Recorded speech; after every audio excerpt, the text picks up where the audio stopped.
Hello everyone, we're in a very special place with a very special person.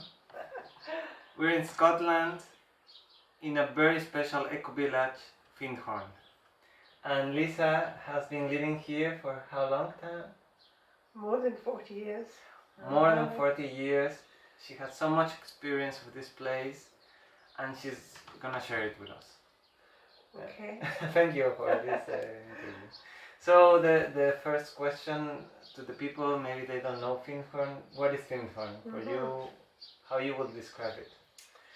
So Findhorn started off as a very small group of people who wanted to live a spiritual life, and they had no ideas about community or anything. There's 3 founders and 3 children, and I came in 1974, and it was already a community, and there were about 150 people of my age. I was about 24 years old, and it was very exciting because it was a time where we were all looking for something different. We were tired of the materialistic world. We were tired of the threat of the atomic bomb and wars, and we were looking for something. And I came here from South Africa, so what I was looking for was a place where I could actually contribute and do something with other people. That, like we were all working together towards the same goal. And Findhorn at that time was very tight community. You came and you joined the community, and the Findhorn Foundation was the only thing here. And we were building a new world, and we were creating an alternative society, really. And as the years went by, the Findhorn Foundation became like the educational charity, and a lot of other people started to come and wanted to live nearby. And now there's probably 500 people in the Findhorn community and about 100 people in the Findhorn Foundation. So, and it's like we all have similar values, but it's not necessary for us to take part in everything that the Findhorn Foundation does. So we support the foundation, and the foundation supports us. And I worked for many years with Eileen Caddy, and you wanted me to tell you about that. Yes, yeah. I think the next question will be your story. I mean, you tell the age, how you came from South Africa. Okay. Well, at that time, in the 70s, there were a lot of young people who were searching for some meaning, some spiritual purpose in life. And I heard about a guru in India.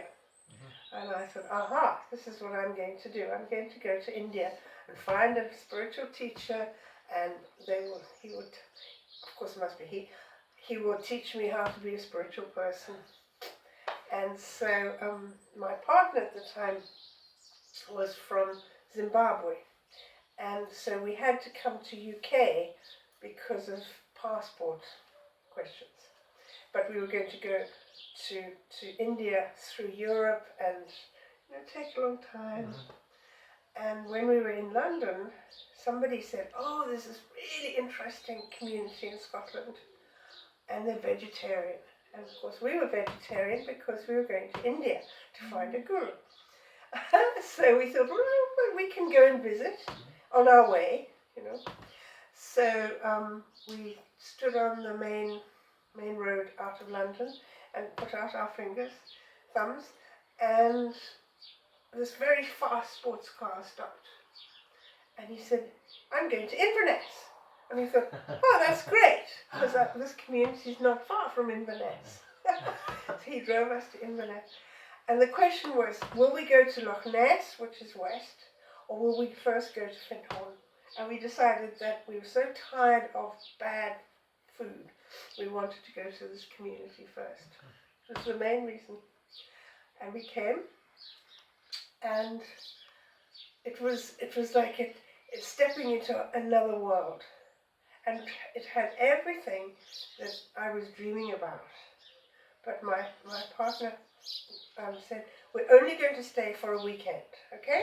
Definitely, only a weekend, because we're on our way to India. So we stayed for the weekend, and then somebody said, oh, we're starting this really interesting new program called an Experience Week. Do you want to join? It's a whole week. And we thought, well, okay, what's 1 week? So we did Experience Week, and then there was something else really interesting going on. And I'm still here. And it's more than 40 years later. And only this year I went to India. But I discovered from joining Findhorn that really the guru, the teacher is inside, is within. And that's the main teaching of Findhorn. You know, is that you don't need to search outside yourself for spiritual meaning and how to learn, that we all have everything we need within ourselves. So that's how I came here. Destiny, eh? Life supports us to find our way. Yeah, absolutely. But you must be careful when you come for only a weekend. Yes. Yeah. Be careful, because you will maybe end up in a great place. That's right. For your whole life. Yeah. And I mean, an important thing is, as you say, you find here the real teacher is inside, but you find someone that was guiding here in this community, that was also a woman. I mean, I have a lot of friends that read the text of Eileen.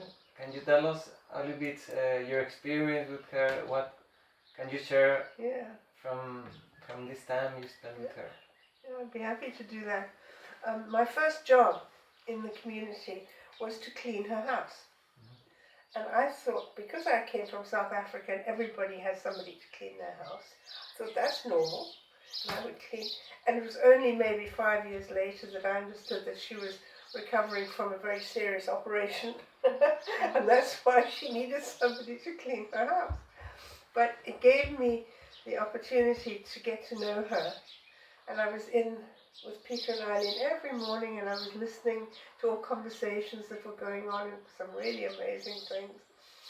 And the time came when she was told, her inner guidance told her that she should write her autobiography. And she said, oh, I'm not a writer, I can't do something like that. So she asked me to help her. And so it took us 10 years altogether. But I would go to her house and we would sit with a tape recorder, and she would tell me the story of how she grew up and how she met Peter Caddy and how they started Findhorn and all the incredible challenges along the way. And of course, she used to have these little notebooks where she would write her guidance. Yes. And in the morning, like when they came to Findhorn, they were living 6 of them in one small caravan. It was very intense. 3 small boys all bouncing around, and then herself and her husband Peter and Dorothy McLean, and they all lived there. And the story of how they came there is another long story. But she would get up in the morning, 4 o'clock in the morning, to go to the public toilets to meditate, because there was no room for her to do this in the caravan. And so she did this every day.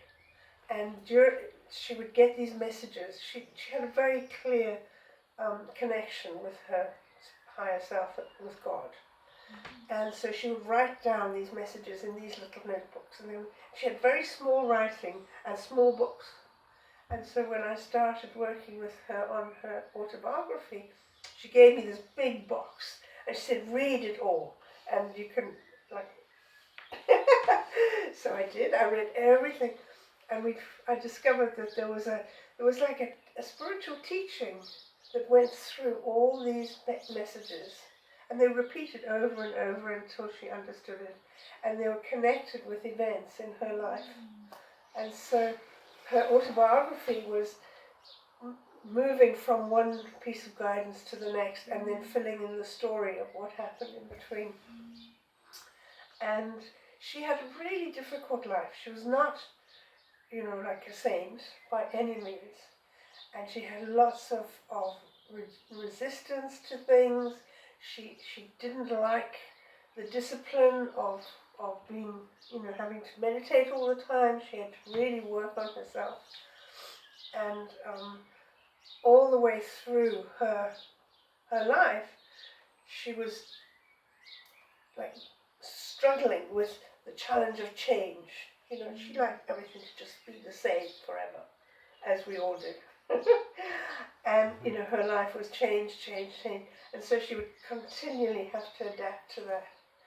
And the other theme that went right through her story was unconditional love. And she had to learn to love everybody unconditionally, even her husband when he went off with another woman, even all sorts of difficult things that happened to her. She had to learn to just open her heart and love unconditionally. And so she was a great teacher for me, because she wasn't teaching me, but by her example and who she was, I learned a lot. And, and her books of guidance now have been published, and people are inspired by them all over the world. But her autobiography is really worth reading, because it tells the story behind the guidance. And it's Flight into Freedom, which is to, that's what she did. So that was my experience of her, and she really grew up a lot during the time she was here. She was a very shy person. She was a very ordinary person.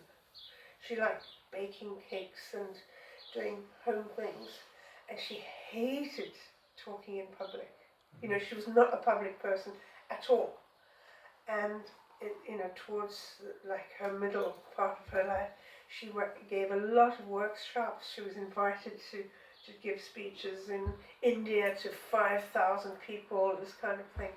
And she did it, and she was always guided by this voice that encouraged her and said, yes, you can do it and you must do it. So, but not everybody has like a clear voice in their head.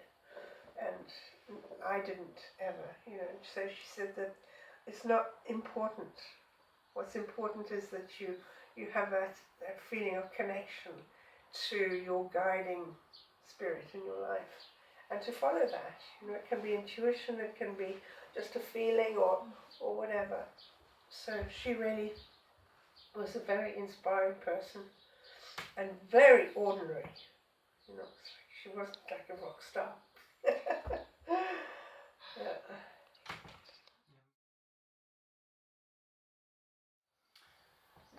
Lisa, thank you very much for sharing this story. What is the story and the person behind this guidance that we read every day sometimes? And now the question is, what is happening now for you here in Findhorn, and what do you think is the future here in Findhorn and for other communities? Well, after several years of living in the Findhorn Foundation, I visited Russia for the first time, and it was like a huge, big change in my life. And one of the teachings of Findhorn really is that we're here to serve. We're here to serve the world, to learn how we can live in harmony with each other, and then go out and make a difference in the world. And when I went to Russia, something captured my imagination, I suppose. And so I started working with, it was just at the time of perestroika, so it was building bridges between the Soviet Union and the West. And I brought lots of people to Findhorn from there. And then it grew and grew, and so I started my own charity, independent of Findhorn Foundation, but like connected. But we were doing our own thing, and for 10 years or so, I worked with helping a community in Russia develop and grow. Like I met them when they were just thinking about it, and they're still continuing to exist, and we still support them. My charity, Ecologia Youth Trust, is dedicated to supporting disadvantaged children to realize their potential and to make a difference in the world. And so we've affected a lot of children who passed through these communities, who were orphans. They lived in orphanages. They then joined families in the community, and they were educated there, and are now grown up and have their own families. And some of them have done really well, and certainly better than if they'd have stayed in an orphanage. And then we expanded, and we did some work in Southeast Asia. We work in Africa, in Uganda and Kenya, also with people who are helping children to become educated and to make a difference in their world. And we have another project in Scotland as well. So that was my journey, So in Findhorn now, there's people who live inside the Findhorn Foundation and run that charity, and then there are many of us who have other activities or charities or businesses or whatever that do other things that support the idea of developing a world that is in harmony, is in oneness. It's whether it's ecology, whether you live in an eco house or an eco village, or you're building solar panels, or whether you're doing charity work in Africa. We all have a common idea to make the world a better place, and to create peace, I think, in the world. When I was 24, I had very high ideas, and thought, I've changed the whole world. And now I understand that if something I've done changes the life of one person, that's great. So that's what I do. And the Findhorn community is this really interesting mixture of all kinds of people who have been drawn here, I think, because of the Findhorn angel. Some people might think, that's a bit weird, but there really is an energy that is grounded in this place, in this physical place, that was it came into being because of the spiritual work that Eileen and Dorothy and Peter did right in the beginning. When they just were grounding this Findhorn positive view of the world. And so lots of people in the community do lots of different things that all contribute to the world in some way.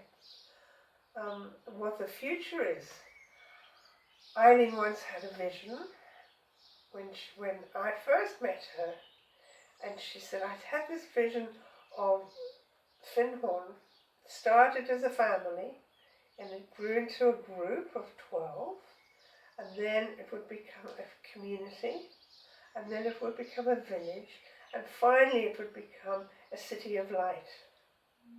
And so I think that the way that Findhorn is developing is that more and more people are just drawn to live in this environment. And there's a lot of new houses being built, and I don't know what a city of light would look like. I don't think it's going to look like Manchester or or London, but it certainly will be something. I think we're probably a village now. And you said, could it be replicated somewhere else?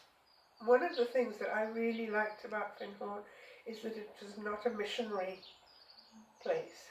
So there was no expectation to go out and make another Findhorn in another place and another and another. So everywhere people come here and they're inspired by what they experience, and then they go out and they do something themselves. And we have a very big network of communities and groups and individuals. So it's like it's a network or an association or a friendship amongst us. But there's no feeling of that we have to copy the Findhorn model. It's like it's here as a resource really for people to take out. But the network of light is another image that Eileen had, and then you must stop me. But she had this really beautiful vision of the whole planet, and she said there were little lights going on in different places all over the planet. And then there were silver threads that joined these lights and went in between them all. And this is the network of light. And they were meditating when they were living in the caravan, and they would see these places in their inner eye. And then one day somebody came from Turkey, and he said, "Oh, I heard about Findhorn in our special group, and we came." So there were lots and lots of people and groups all over the world who've been doing the same thing. But now we can meet each other, and that's really how we can support this movement to grow.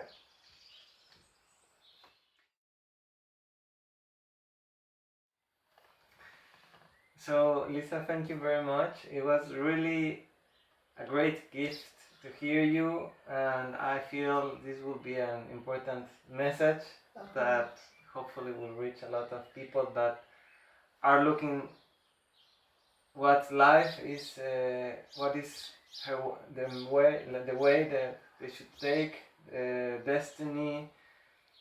Also projects that are starting to consider that, I mean, spirituality is important, how we connect with our inner voice, and that guide us. So thank you very much. I don't know if you want to say something to people that are discovering Findhorn thanks to you. I think Eileen's message is just be still and listen, and you will know what to do next. Thank you. Thank you. It's been a pleasure.